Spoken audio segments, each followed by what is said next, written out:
Next section that I wanted to discuss here is one that I think is unbelievably important, and it really talks about what I believe to be are the common CPA concerns.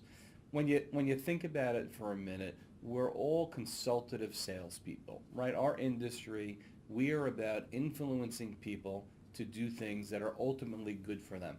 From a client perspective, we're trying to get people to save money, to make intelligent investment decisions, and to do things that are in their best interest. So I view working with CPAs and partnering with CPAs in order to help their clients gain access to our financial planning advice is no different. What we're trying to do is to help sell the CPA on why he or she should introduce their clientele to us. And like anything else, there are a set of concerns that the consumer has before they want to move forward. So a CPA is no different, and they have their own concerns about why they want to or don't want to partner with you and your firm. So I want you to think about it this way for a minute. One of the real benefits that I think this training brings to the table is the thousands of experience that I've personally had with CPAs, as well as the thousands of experiences that the advisors that I've trained have had with CPAs that they're working with. And we get to hear the same concerns over and over and over again. Now, here's what I know, guys. If someone has a concern, whatever it is, the concern is real to them. You know the old saying, perception is reality? So if there's something on somebody's mind and they believe that something bad can happen, that they're concerned about it, there's nothing that you or nothing that I can say to eliminate that feeling. What we can do is alleviate it and help them see that what they're feeling is either not as bad or as risky as they believe, or it just might not be rational at all. So what we've done in our program is we've created what these concerns are that we're hearing, and then some rationale of how we as advisors can weave, and I use the word weave, into conversation these concerns and how to alleviate them. So here's what I mean when I say that. I can't give you a checklist and say, here are the concerns. You can hand the CPA this piece of paper that says, here's why you don't need to be concerned with all these things, and read it to them. It needs to come through in your conversation, through your sales process with the CPA, when the time is right. And I know that's not very telling. When I say the time is right, trust me when I say you will know when the time is right as you master this material and fully understand what's on their mind. So I want to give you an analogy, okay? And again, my belief is that what you do as a financial advisor is in essence very much parallel to what we are trying to do in building relationships with accounting firms. Here's what I mean when I say that. As I've mentioned earlier, you've gotten really good at implementing financial planning techniques with your particular clients. And you got good from experience. You know the old saying, you don't know what you don't know? It's one of my favorite sayings. I say it all the time. You don't know what you don't know. So if you haven't gone through 10 or 20 or 50 or 100 or 1,000 meetings with CPAs, how would you possibly know what's on their mind and what's going to keep them from doing business with you? The answer is you wouldn't. So what we've done is given you a model or a system to understand what those concerns are and ultimately how to alleviate them. Here's an example. I'm going to use your financial planning practice, and I'm going to use a product that's very, very commonly used and very complicated in the industry, something like a variable annuity.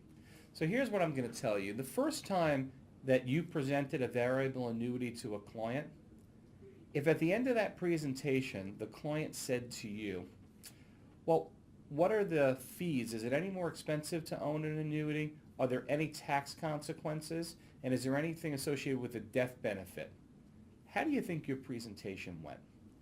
Chances are it wasn't too good because the purchaser, right, the client here, didn't have all of his or her questions answered, and they had to ask you those questions. Well, guess what? When someone has to ask you a question, they're not trusting you anymore. The reason they're not trusting you anymore, if I had to ask you what the fee was, it appears to me like maybe you were trying to hide something. That's what the consumer is going to think. So what I believe is most of us who offer variable annuities as an example, and this could be a mutual fund, a stock, a bond to our clients, have probably come up with a sales presentation that already eliminates those concerns, or at the very least alleviates them. So I'll give you an example. When we present variable annuities today, most of us probably say something like this. Now, Mr. and Mrs. Smith, a few of the things that I want you to understand about a variable annuity are as follows. And I also want you to understand that in the big picture here, you have $1 million hypothetically. We're suggesting $100,000 of your money goes into a variable annuity for these reasons.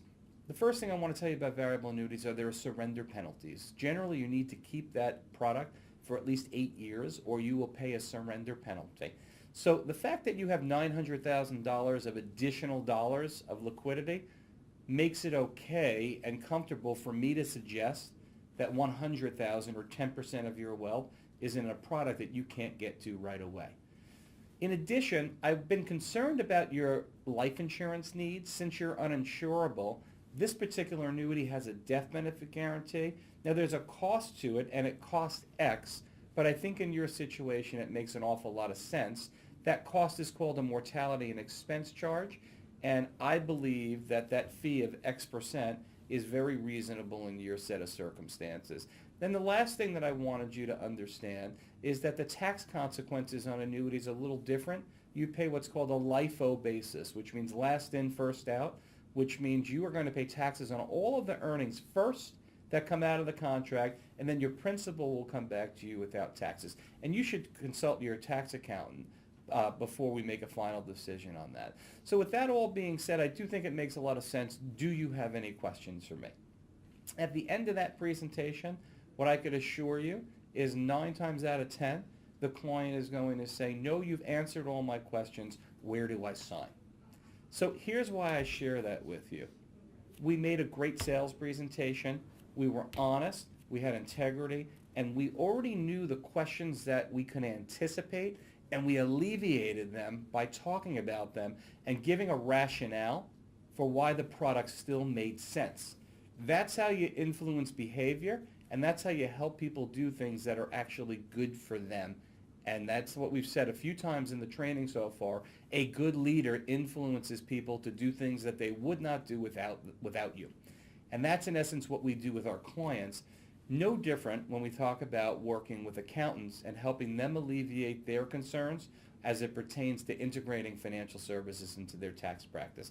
So again, little nuggets. I want you to always remember that analogy because that's what our job is. And we have to learn through our sales process, and the more that you do of this, the easier it is for you, the easier it will be for you to ultimately get these concerns out on the table and be in a position that you can alleviate them. Here's what I want you to envision.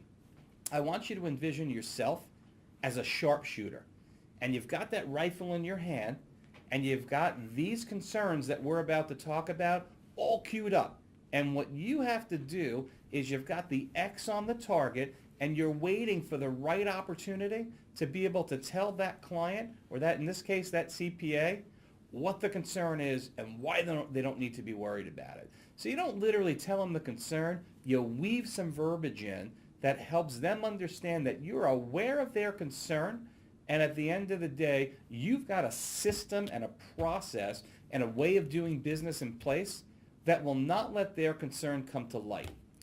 Okay, so you'll understand more as I go through this in more detail over the next 20 minutes or 30 minutes or so. So here are the common CPA concerns, and then after I list them all, I'm going to talk about how to alleviate them.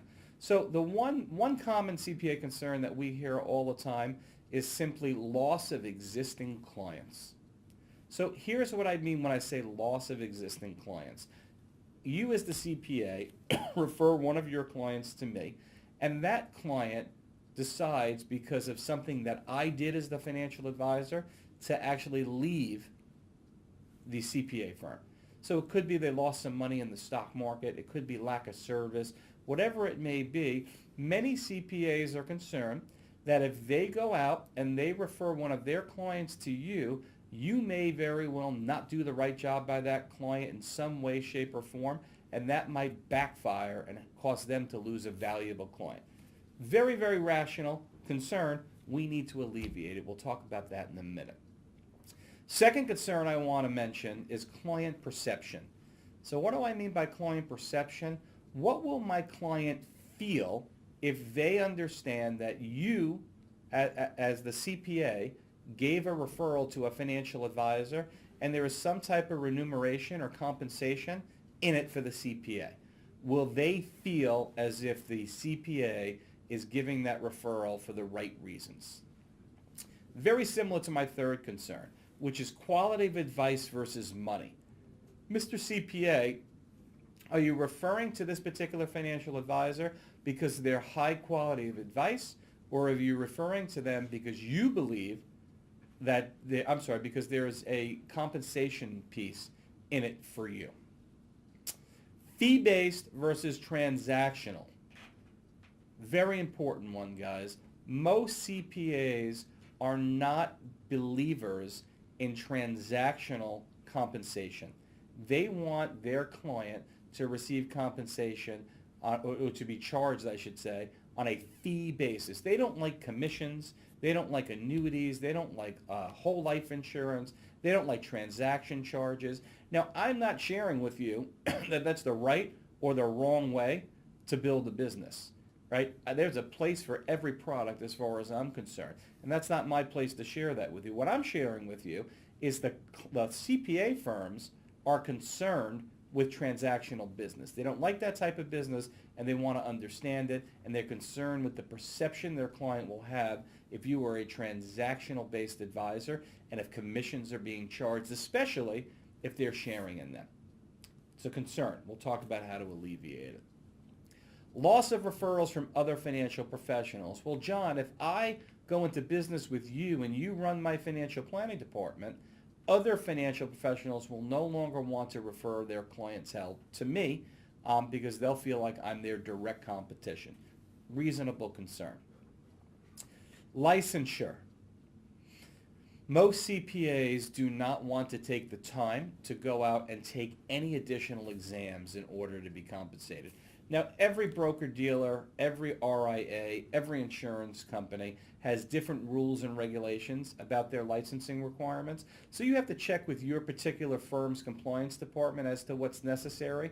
But many firms, sometimes it's not the case, but many times the CPA or accountant will need to get some type of license and pass some type of exam, and that is a concern of them. Costs. CPAs stereotypically are pretty conservative spenders, which is, I think, is a nice way to say the C word, cheap. Are there costs associated with the CPA integrating financial services? A concern that many CPAs share. Time.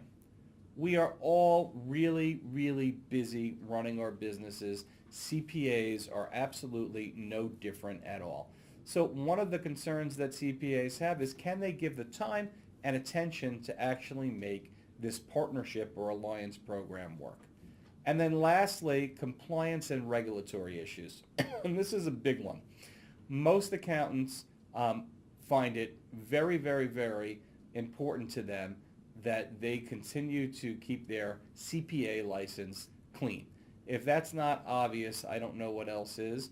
The reality of the situation is, I've heard CPAs say those 3 letters at the end of their name, there's nothing more important to them, and they want to ensure that they are never going to have any compliance or any regulatory issues in order to get involved with a secondary business that at this very point in time they're not involved in. They've got some risk and some concern about that, and that's something that we also have to help the CPA to ultimately alleviate.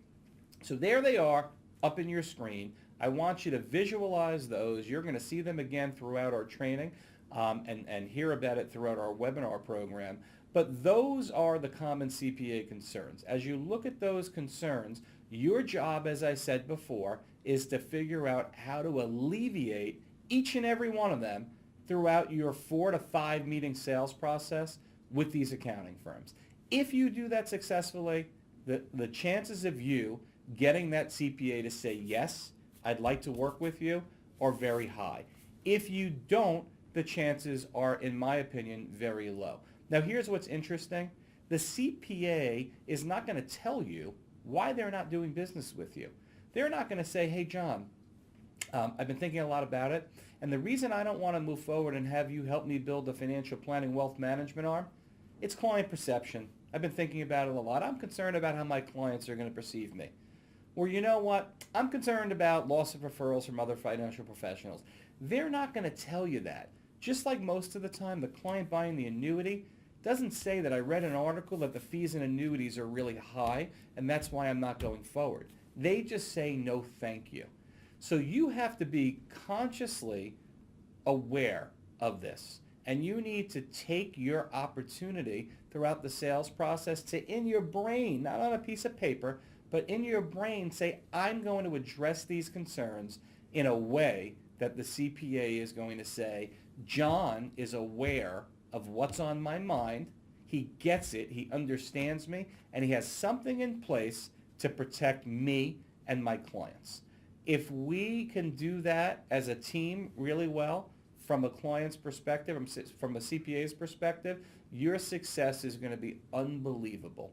And that's the difference, guys, between meeting 60 CPAs in the next 12 months and getting none who say yes, or one or two who say yes, or the really good ones who build 12 or 15 relationships. They become masterful at helping alleviate these concerns and getting people to say yes because they trust them and feel like they're understood. So what I'd like to do is go through each of these concerns and would like to actually talk about the rebuttal for them, or how to actually weave in to the process, how you're going to help the CPA alleviate the concerns that they ultimately had. So let's go through the first one here, which is loss of existing clients. As I mentioned, this concept should be weaved into your sales process. You can't read it. You can't give a piece of paper that checks it off. You need to really weave it in.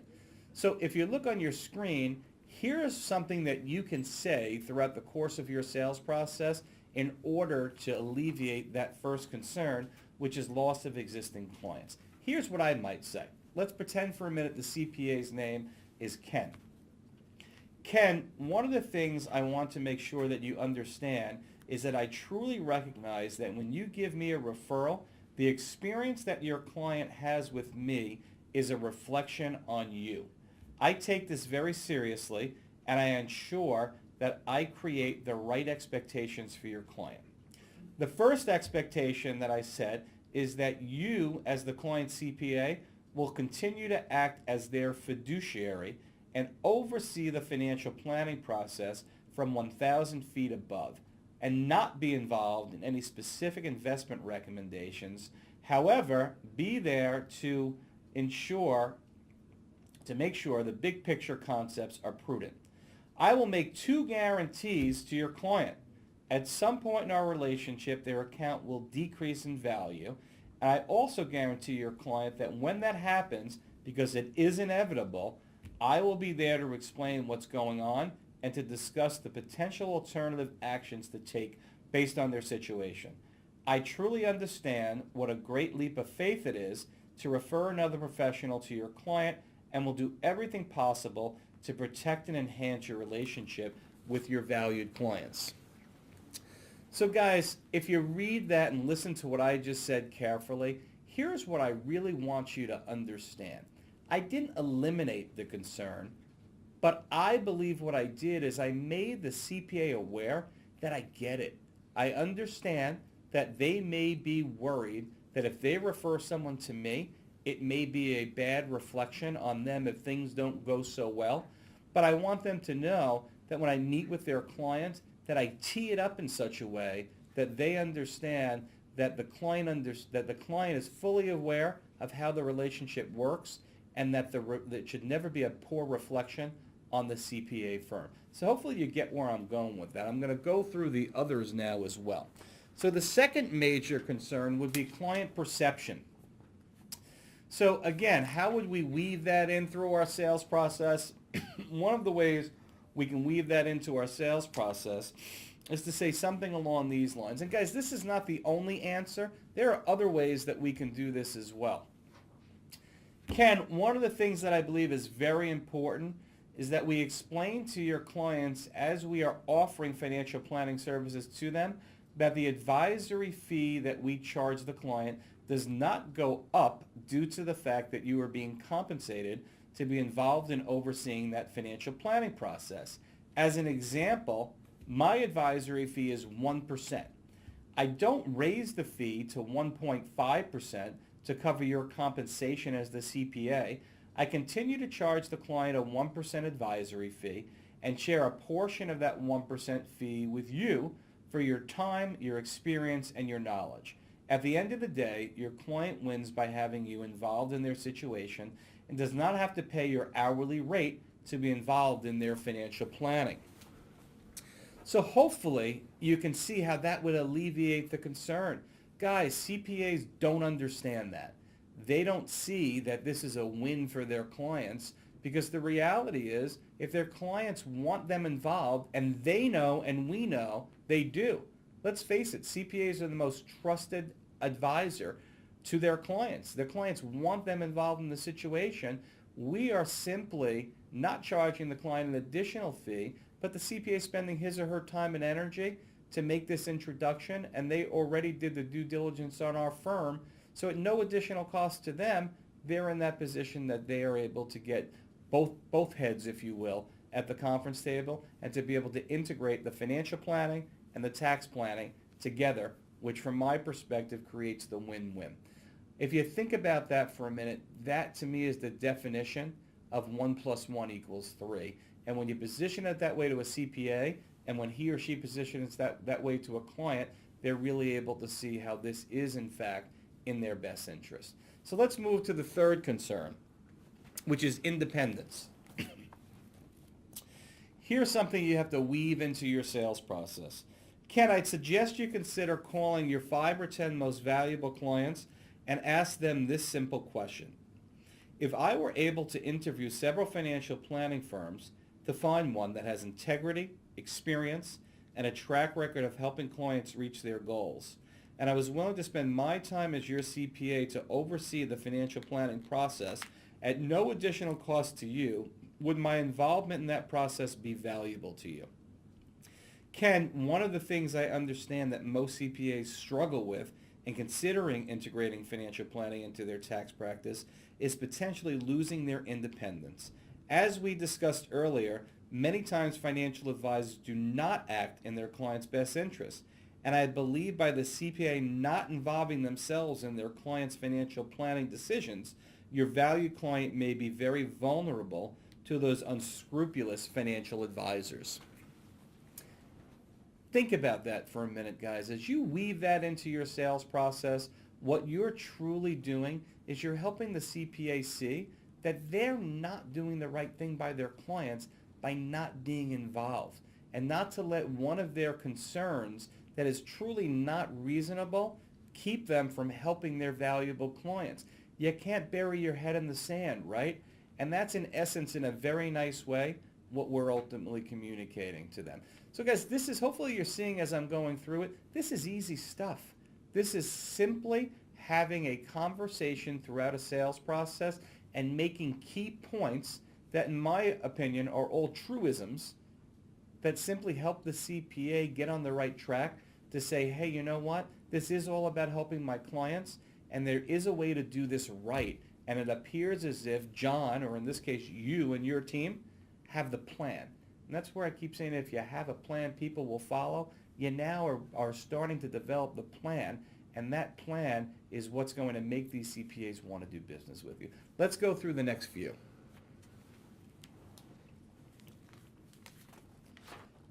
Fee-based versus transactional-based.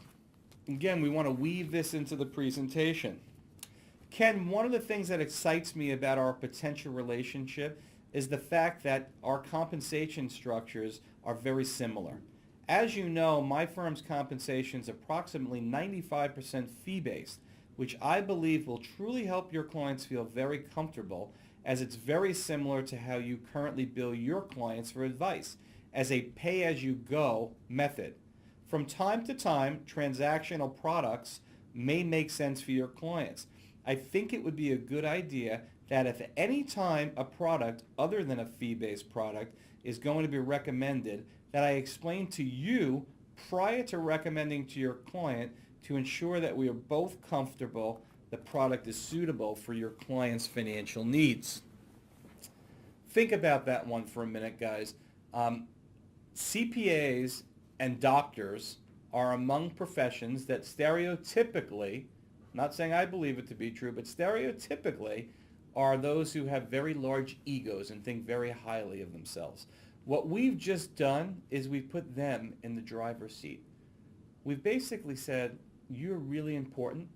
Our compensation models are really identical. Most of what I do is fee-based, which you and I both believe is the best thing for the client. But since you're so important, if there's a product that we're going to recommend other than a fee-based product, I'd like to get your blessing, because your opinion is really important. And quite frankly, these are your clients, and you're entrusting me with them, and I want to make sure you're comfortable. I hope you guys get that. Easy thing to say, goes a long way to help that CPA see that they are truly in the driver's seat. Let's go through the next concern. Loss of referrals from other financial professionals. Ken, as we begin to build our relationship and I start to engage in the financial planning process with your clients, we will uncover many opportunities to refer other professionals. Examples could be attorneys, mortgage brokers, pension administrators, etc. What I'd like to suggest is that anytime a referable opportunity presents itself, that I will notify you, which will give you the opportunity to refer other professionals that you network with. This will stack the odds in your favor to have them reciprocate accounting referrals back to you. Or we can say something like this: Ken, I was doing my yearly marketing planning and was wondering if you might be interested in being a guest speaker at one of my client appreciation events. This might be a great opportunity for you to meet and hopefully begin a relationship with some of my clients. So hopefully what you can see there, guys, is the reality of this situation is we're ultimately becoming a consultant to the CPA. We're helping that CPA realize that there are other ways to get referrals from professionals other than just working with various professionals out there. By uncovering opportunities, by doing joint marketing, we in essence take a leadership role with the CPA and say, here are some things that we could do to help you get more referrals. We're being proactive in showing he or she the opportunity, as opposed to he or she ever having the opportunity to dwell on the fact that they might lose referrals. So we're showing them a glass half full as opposed to allowing them to think about a glass that is half empty. So I hope you're following where I'm going with this. We're going to hit the next one. We're going to go through the next one here, which is licensing. Ken, one of the nice things in being a CPA is you probably already possess about 60 or 70% of the knowledge necessary to pass the exams required to be compensated for financial planning services. In addition, my firm will make available a group study class to you, in addition to online preparation. This will help to highlight the relevant areas to focus your attention, your time, and your energy on. So guys, the licensing one is a difficult one. The reality is most people don't like to study and don't like to take tests. So it's not an easy one to get around, but we don't want to pretend it's not there. So we do want to bring it up, and we do want to let the CPA know when the time is right. Now remember, we don't talk about licensing until such time that the CPA is telling us they're ready to move forward, right? So we don't talk about money until the time is right. We talked about that earlier today. But when we get to that point in the conversation, there's already a relationship that's been built, and we are just simply trying to let the CPA or the accountant know that we can do anything we can do to support them, we're willing to do to make it easier. Guys, I've had folks go through my training program that have actually had to call me to say, is it worthwhile for me to pick up the course costs for a study program? I want you to think about that for a minute. Remember earlier we said be your own consultant, right? Work not in but on the business. So if we're going to spend all this time and energy trying to find a CPA, we finally find one that says, yes, I want to move forward. Do you not think we want to spend $500 on helping them get licensed? Of course we do. And it goes back to the average CPA making $80,000 to $120,000 a year. That $500 fee might be the reason they don't go forward. They're not going to tell you they can't afford it. They're just not going to go forward, right? So I want you to think about that. Guys, this has an opportunity to entirely change your career. Think about what 10 to 20 new clients from one accounting firm means. If we get to the 1 yard line, we have to do whatever is within our control to push that ball into the end zone, right? So if it's $500, if it's an extra lunch or dinner, whatever it is to help them feel comfortable, we want to push them into that end zone. Let's go through the next, which is costs. And as we think about costs, guys, there's a couple of different ways that you can alleviate. Here's the one that I like best. Ken, as a CPA, I'm sure you can appreciate the true business opportunity here. You've spent 20 years building relationships, credibility, and trust with your clients. You're now in a position to offer a new and value-added service, financial planning, with little, if any, financial outlay. What other professional can start a new business venture with incredible earning potential at no cost? Now again, guys, we don't want to talk about this until the time is right? We don't talk about money until the time is right, but that's the opportunity here. When the CPA gets past all of their concerns and the trust issues with you and realizes you're competent and you have integrity, you could help their clients and that you understand them, which is really what this is all about, this is an unbelievable business opportunity for them. And they start to see it. In fact, it's such an unbelievable business opportunity for them, guys, that my perspective is sometimes as an advisor, we have to look at it, and at some point I have conversations with advisors in the program. The average split, by the way, guys, to the CPA firm once they get licensed is usually about 20, somewhere between 20 and 30% of the revenue that's generated from the relationship. I've had advisors come to me and say, well, is that too much to give away, right? Because at some point this becomes unbelievably lucrative for the CPA. Now I look at it this way. If we use Serini as an example, we talked about his numbers before. With the asset flow that we've picked up and the GDC, I look at it this way. I think we've acquired about 150 clients. I've probably met 153 of Ken's clients. Why do I tell you that? All Ken needs to do is nod his head, and the client says yes. That's the power of the CPA relationship. So from my perspective, if we're giving away 20 or 30% of the revenue for a lead source that can build us 150 clients, and we have to give 20 or 30% away, that's just the cost of doing business. But I do want you to understand that is something that we need to be prepared for, because you do have to get the work done by your firm, right? You do have to get all the work done, and once the CPA referred the client, their life becomes really easy. So that to them is a sales point. To you as an advisor, it's something that you have to be emotionally ready to deal with, because we could resent that a little bit. But the reality is it's a sales point to the CPA, because where else can you spend such little time and get such a return on your investment? But I believe they deserve it because of the time and energy that they've already spent building the trust and valuable client relationships that they have. I think we have one or two concerns to continue to go through. Let's talk for a minute about time. Ken, after reviewing the spreadsheet that I created, and by the way, guys, later in the program, you will go through what we call our meeting 4, which is how to present the business opportunity. We have a spreadsheet that actually helps you to go through and show the CPA what the true financial opportunity is for them. Really powerful, again, once you get to that point in the opportunity as a whole. But again, back to the time issue.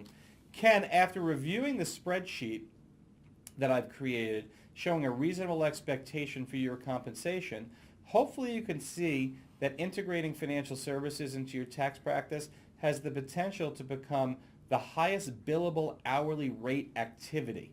Clearly, there's some outlay of time up front that is needed towards building a financial planning practice.